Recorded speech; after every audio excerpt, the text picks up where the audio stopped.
दोस्तों, स्वागत है आप सभी का इस खास सीरीज में जहां हम बात करने वाले हैं पोकेमॉन ओरिजिन्स के बारे में। एक ऐसी मिनी सीरीज जो 2013 में रिलीज हुई थी, लेकिन बहुत कम लोगों तक पहुंच पाई। इसमें सिर्फ 4 एपिसोड हैं और आज हम शुरू कर रहे हैं इसका पहला एपिसोड। कहानी की शुरुआत होती है प्रोफेसर ओक के आइकॉनिक इंट्रोडक्शन से, जहां वो बताते हैं कि पोकेमॉन क्या होते हैं और किस तरह इंसान और पोकेमॉन साथ मिलकर इस दुनिया में रहते हैं। इसके बाद हमें एक रोमांचक पोकेमॉन बैटल दिखती है गेंगर और निडोक्वीन के बीच, जो पोकेमॉन यूनिवर्स की असली ताकत और रणनीति को दिखाती है। सीन फिर शिफ्ट होता है एक लड़के रेड पर, जो टीवी पर ये लड़ाई देख रहा होता है और अपने सपनों में खोया रहता है। तभी उसकी माँ कमरे में आती है और बताती है कि उसने प्रोफेसर ओक से मुलाकात की है और ओक ने रेड को अपने लैब पर बुलाया है। ये सुनते ही रेड का चेहरा चमक उठता है। यही तो वह चाहता था, अपने बचपन के सपने को हकीकत में बदलने का मौका। जिसके बाद वो घर से बाहर चला जाता है और घर से निकलते ही रेड की मुलाकात होती है उसके पुराने दोस्त और प्रतिद्वंदी ग्रीन से, जो हमेशा की तरह उससे आगे निकलने की कोशिश में रहता है। दोनों के बीच हल्की फुल्की तकरार होती है और फिर दोनों दौड़ लगाते हुए ओक की प्रयोगशाला की ओर दौड़ पड़ते हैं। प्रयोगशाला पहुंचने पर प्रोफेसर ओक उन्हें शांत करते हैं और बताते हैं कि उनका सपना है सभी पोकेमॉन की जानकारी इकट्ठा करना, और इसके लिए उन्हें एक खास यंत्र पोकेडेक्स देते हैं। अब समय आता है अपनी पहली पोकेमॉन साथी चुनने का। ग्रीन रेड को पहले चुनने देता है और रेड बिना किसी झिझक के चारमेंडर को चुनता है। वह बताता है कि उसके पिता ने उसका नाम रेड इसलिए रखा क्योंकि उसमें आग की तरह जुनून और हिम्मत है, और इसी वजह से उसने आग प्रकार का पोकेमॉन चुना।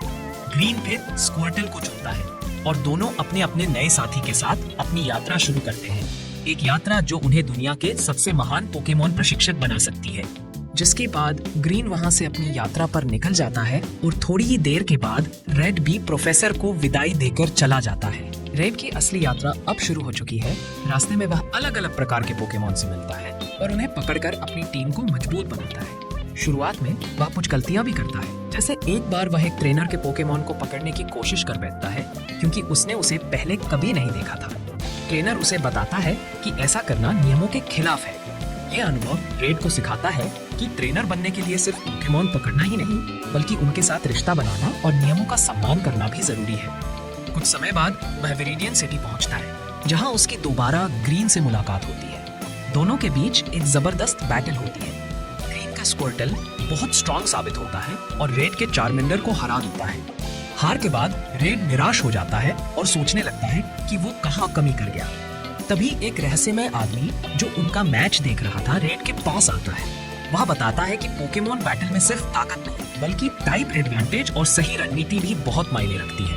वह आदमी रेड को सलाह देता है कि उसे जिम्स में जाकर असली बैटलिंग का अनुभव लेना चाहिए। रेड अपने पोकेमॉन को हील कराने के लिए पास के पोकेमॉन सेंटर जाता है और वहां से प्रोफेसर ओक को कॉल करता है, जो उसे प्रोत्साहित करते हैं और कहते हैं कि हार से सीखकर ही एक सच्चा ट्रेनर बनता है।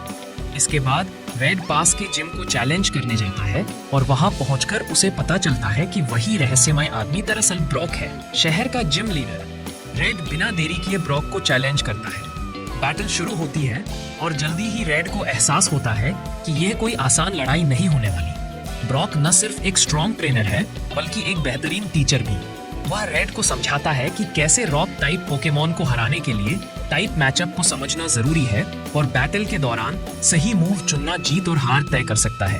रेड अपनी पूरी टीम के साथ उतरता है, जबकि ब्रॉक जियोड्यूड और ओनिक्स से मैदान में होता है। एक लंबी और रोमांचक बैटल के बाद रेड आखिरकार जीत हासिल कर लेता है। जीत के बाद ब्रॉक रेड को उसका पहला जिम बैज देता है, जो एक ट्रेनर के रूप में उसकी असली शुरुआत का प्रतीक है। साथ ही वह उसे एक टीएम मशीन भी देता है, जिसमें मूव बाइड होता है और बताता है कि ये मूव तब और भी खतरनाक होता है जब सही टाइम पर इस्तेमाल किया जाए। ब्रॉक रेड को शुभकामनाएं देता है और कहता है कि यह तो बस शुरुआत है। आगे की जर्नी में उसे और भी ताकतवर जिम लीडर्स का सामना करना होगा। रेड अब पहले से ज्यादा आत्मविश्वास से भर चुका है। वह अपनी जीत से सीखा हर सबक अपने साथ लेकर आगे की यात्रा के लिए निकल पड़ता है। उसके अंदर अब सिर्फ एक सपना है, पोकेमॉन मास्टर बनना। और इसी नए जुनून के साथ एपिसोड 1 खत्म होता है, लेकिन रेड की असली कहानी अब शुरू हुई है।